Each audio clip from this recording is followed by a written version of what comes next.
key is we must start thinking and stop reacting. The oppressor has no thinkers. They have no philosophers. It's all scientific. It's all economic.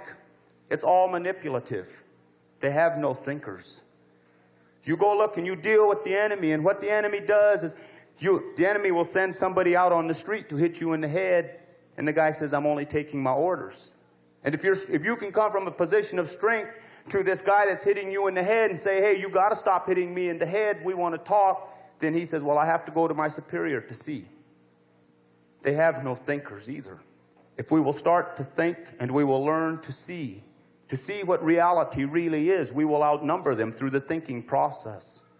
We will take our minds away from them, because through their manipulation of our mind, they control our spirit. And they know this is true. They tell us, they want us to believe that we are powerless. They want us to believe that we are becoming overwhelmed, that they can overwhelm us. You see, but they are paranoid. They are more paranoid than any of us are, no matter what happens to us. Because, see, they have to put people in here to come and listen to what we're saying so they can go back and tell. So they're afraid. They're afraid because they know we're talking about reality. Now, why are they afraid? They are afraid because they know that they are dealing with the illusions of power, which are based on the realities of violence and brutality. They're afraid. See, they don't want people to think. They don't want people to be talking, and they don't want people to think about what they talk about. Because they know. They've known it all along that they built their whole thing on illusions. And because they have drawn us into giving this illusionary world all this power, they have taken our power away from us. Because we believe in the illusions. It's going to be real hard for us to get our way back. We have to deal with the economics. We have to deal with the politics. We have to deal with the whole nuclear madness. But we're going to have to purify and cleanse our spirit a little bit, our resistance, movements. We have to think real seriously about movements. See, movements make up a resistance. We have to be very careful as how we organize, because they're counting on us to react the same way we did in the 60s and the 70s. You think that this energy crisis, and you think that this economic inflation thing, you think it's an accident? You think it just happened? They saw in the 60s that the American people were becoming more liberal because they were becoming more affluent. And because they were becoming more affluent, they were starting to say, well, equal rights for the blacks. The young people were starting to say, well, it doesn't matter what you look like. We all have a worth. And then that led up to where everybody started saying the war in Vietnam is wrong. The other side, they saw that all of these conclusions were based on a level of affluency that was reaching the average American, and the average American was becoming more liberalistic in their thinking because they were getting this affluency. So they're getting even. They've had a redistribution of the wealth. They did it through energy, through oil, to make the people more poor. They did it. That's what Watergate was all about. While everybody was looking at Richard Nixon and did he or didn't he, they had a redistribution of the wealth, and the price of gasoline and bread went up 100%. See, now, if you didn't have Nixon to look at and be concerned about, then maybe you all would not have allowed them to raise these prices. See, but by the time that they got the prices raised by 100%, it was too late for the American people to ever recover and deal with it. They're getting even for the 60s and the 70s. Count on it. It's not an accident. You've got a racist, class, sexist, ruling class power structure that exists in the world, and it's composed of heavy industrialists, the people who are part machine. And they intend that they're going to keep their hold on the world economics. We live in a machine world, an industrialized world. We got to deal with race. 2/3 of the world's natural resources are on non-white land because that's where 2/3 of the world population is. 1/3 of the world's resources, because of technology coming out of the white land, 1/3 of the world's resources are almost totally used up. But technology spreads like any disease. Technology spreads. So there's 2/3 with the majority of the world's population. They got all the natural resources. So at some point in the immediate future, they're going to have all the technology, which makes them the new machine power. And it changes the whole thing around. But like they did to us, when they wanted our land in the Dakotas, They used their technology to stay ahead. They came and they gave us a few Winchester repeating rifles because they had Gatling guns. And then they could justify their murder, see, because America, the hypocrisy is they must arm you before they murder you. So that was how they went about it. We look at today and now, by creating a dependency on nuclear power, nuclear energy, by creating a dependency upon that, there's only a handful of countries that control the mechanism of mass production of this. All the countries in the world don't. And you watch where the nuclear bombs are going. They're going to places like Africa and the Middle East. And they're going to give some of these people some bombs in the hopes, and they'll even have some of these people drop one of these atom bombs on each other one of these days. See, they can afford to hand the bombs out there because these nations have no capability of delivering the bomb back to where it came from, be it the Soviet Union or America. They create a dependency on nuclear energy. Then everybody has to adjust their needs, see, and we stay dependent. And then through the end of it, before it's done, they intend to use their nuclear energy to be able to step into the third world and take the natural resources. It's all got to do with economics and racist power trips that have been in existence since before Christ. There's no need for it because of electricity, you know, for us to survive and resist. We are going to have to understand and recognize that we are energy because we are a natural part of the creation. And if we are going to effectively stand up to our enemy, we're going to have to be able to do it based upon our connection to the real truth, to reality. Our enemy is abusing the earth. Our enemy abuses us, abuses all of the sacred things of life. But we are an extension of the earth. We are energy and we are spirit. Before we will be strong enough to fight and stand up to the enemy, we are going to have to evaluate how we use our own energy. Are we misusing our own energy? Are we misusing ourselves? Because we got to deal with that before we can deal with being misused by someone else. Alternative energy. We are alternative energy. We are it. We have power. We must gear ourselves for a long struggle. We must never give up hope.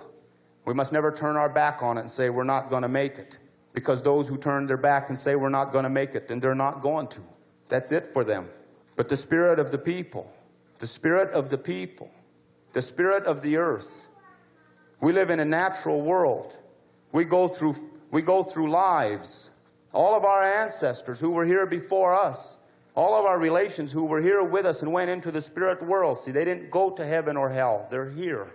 They are spirit power. We connect with them. They will help us. They will help us to survive this thing, this madness that is coming, this machine madness that is being imposed upon all of us. What we must do is we must seriously think and consider our situation today as human beings. Because we're talking about sexism and ageism and racism and classism. We're talking about a nuclear attack against the earth. We're talking about a lot of things. They want to confuse us with nuclear bombs. They want to confuse us with the draft. They want to confuse us with the whole economics. But we must take a little bit of time every day anyway and put some of that confusion to the side and think about who we are in relationship to the earth. The earth has the ability to heal, and the earth has the ability to help us. The earth is power. We're looking to the wrong source for our power. And the more we look to the wrong source, the more powerless we become. And they will attack. You take that flower power movement that was in the middle 60s. These were young white people coming out of middle America. And these were the ones that were saying it doesn't matter what you look like or how you dress or how much money you make. And they became a threat to America. So America attacked them. America attacked them with LSD and speed and heroin and drugs.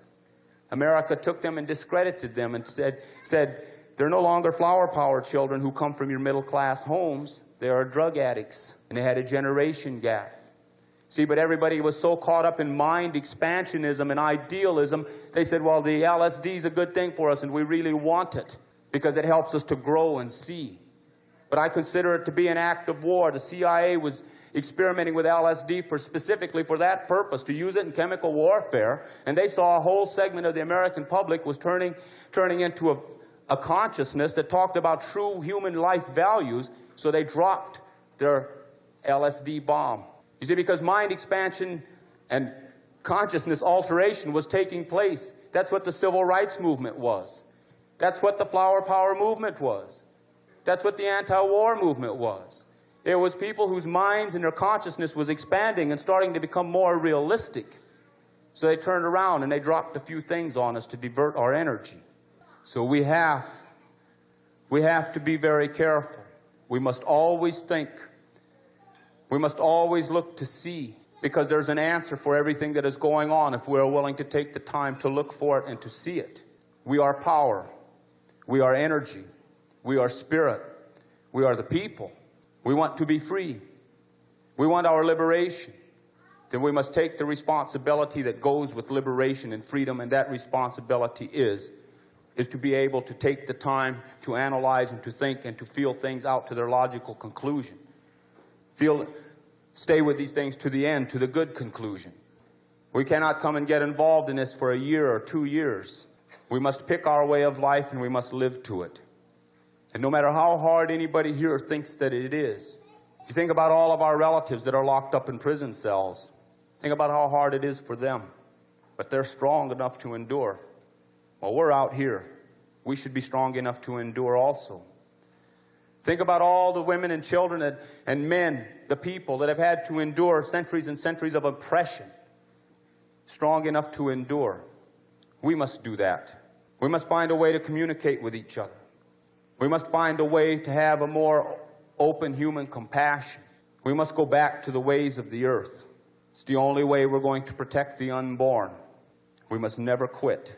We must be resistance. We must build a resistance that passes on the information and the knowledge of our mistakes to the next generation.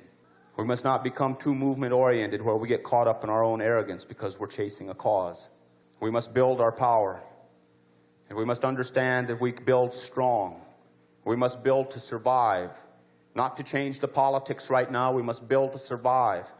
Because pretty soon, a lot of these conversations will not allow them to take place anymore. Pretty soon, we're going to have to be looking at each other in a way where we're allies. There's going to come a time in our lifetime, and many of us will see it.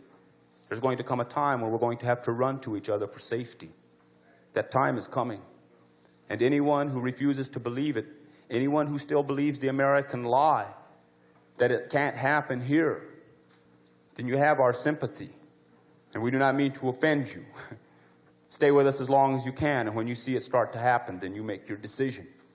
Because Reagan's not your enemy. He's an actor. He's saying the words that somebody is putting into his hands to say. He's reading his script. And they got this thing well planned. And they intend that they're going to break the backbone of resistance in America. And they're going to do it under their so-called energy crisis. I don't know what the answers are or the solutions. But we know that, let's pray. Every day we could pray. We could pray to the earth, and we could pray to the ways that we believe. And pray for some kind of understanding. And take a little bit of time to get to know ourselves and be comfortable with ourselves. Take a little time, see, because the enemy has come into us. The enemy is inside of us. The enemy exploits our ego, exploits our needs and our wants. You know, there are things in this world that we need to have to survive. And there are things in this world that we want because we want them. We are going to have to relearn the difference. We're going to have to learn to take what we need, even if it means giving up some of the excess that we want. And we cannot give too much to a way of life. I thank you for your time.